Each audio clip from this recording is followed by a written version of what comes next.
Welcome back to the BrideLawyer Podcast, where fairy tales meet the fine print. I'm Shari. And I am Morgan, your favorite mother-daughter legal duo, the ones who can turn a panic into a plan. Today's story is The Will and the Way. The spell is complacency.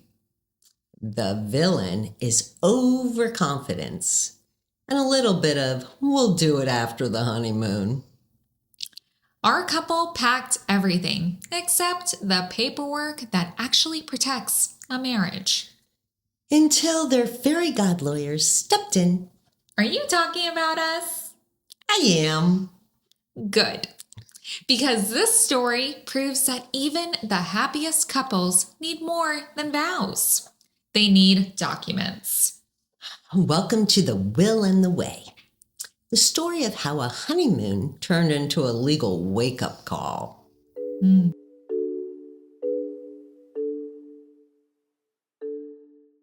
Ella and James were 2 weeks married, still glowing, still saying, my wife and husband like it was a new language.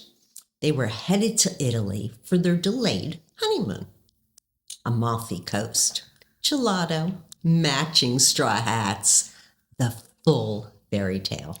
They packed everything smart, passports, backup itineraries, insurance chargers, a Spotify playlist called Honeymoon Vibes. What they did not pack was a will.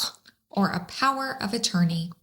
Or a healthcare proxy, the document that actually gives your spouse authority when it matters. And then, in a classic honeymoon fashion, they decided to go cliffside rock climbing. Halfway up, James slipped. It was not graceful. There were sirens, medics, chaos. The kind of moment that shows you exactly what you forgot to plan for. Ella followed the ambulance, ready to sign anything, but without the right documents, she could not sign a single thing. The hospital followed protocol. They called the next of kin, listed on his passport. His parents in New Jersey, asleep.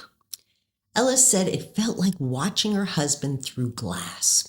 She could see him, love him, but had no legal way to help him. Poor Ella. Thankfully, he recovered. But when they came home, Ella looked at us and said, that was the moment I realized love was not enough. It's true. When they came to us, they were shaken, not panicked, just honest. They never wanted to feel powerless again. We started with what we called the foundation trio: a will, a financial power of attorney, and a healthcare directive. But these documents are not just legal forms. They are trust and conversations. Who speaks for you when you cannot? Who handles your money? Who protects your future? Ella and James realized they had never talked about any of it. They talked about gelato in Italy, but not who would make a medical decision. And marriage gives you the right to choose, but only if you actually choose. So we gave them what we give every couple: the way. The roadmap that turns chaos into clarity. Here is what every couple truly needs. Number 1, a will. This is the map of your kingdom.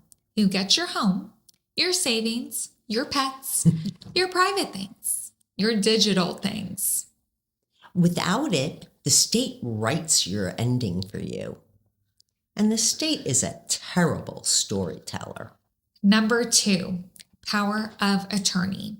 If you are unavailable or incapacitated, someone needs authority to pay bills and manage accounts. Without it, even your spouse may need a court order. Number 3, healthcare proxy. This gives someone the authority to speak to doctors on your behalf. It must be properly signed to count. Number 4, a living will.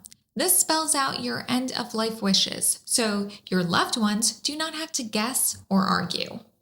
Number 5, beneficiary designations, that old retirement account, that insurance policy. If your ex or your mother is still listed, they get the money.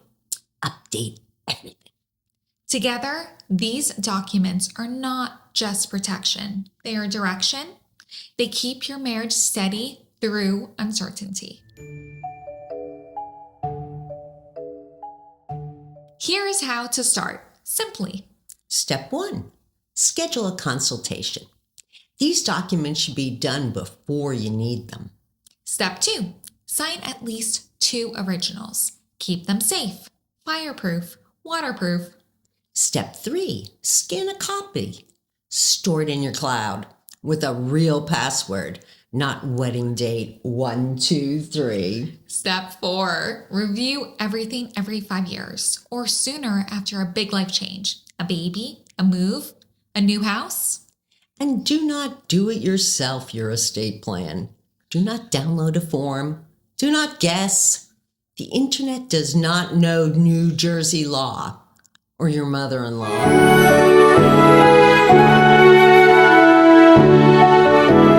So what is the moral, Shari?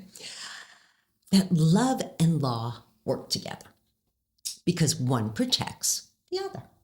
Ella and James learned that forever needs more than feelings. It needs forms. A will says, I choose who carries on my story. A healthcare directive says, I trust you with my life. A power of attorney says, you can run the kingdom if I can't. They did not lose their fairy tale. They fortified it. With signatures. Because happily ever after is not just romance. It is clarity, communication, and a real good estate plan. That's it for this week's episode of the BrideLawyer Podcast, The Will in the Way. Today we face the paperwork no one wants to think about, but every couple needs. And next week, we're switching gears from hospitals and healthcare proxies to something equally as thrilling. The IRS. Because nothing tests a marriage like your first joint tax return. We're talking filing status, hidden liabilities, and the difference between romantic trust and financial responsibility. It's not scary, it's survivable, and we'll show you how. Join us next week for Happily Ever After and the IRS. See you next Thursday.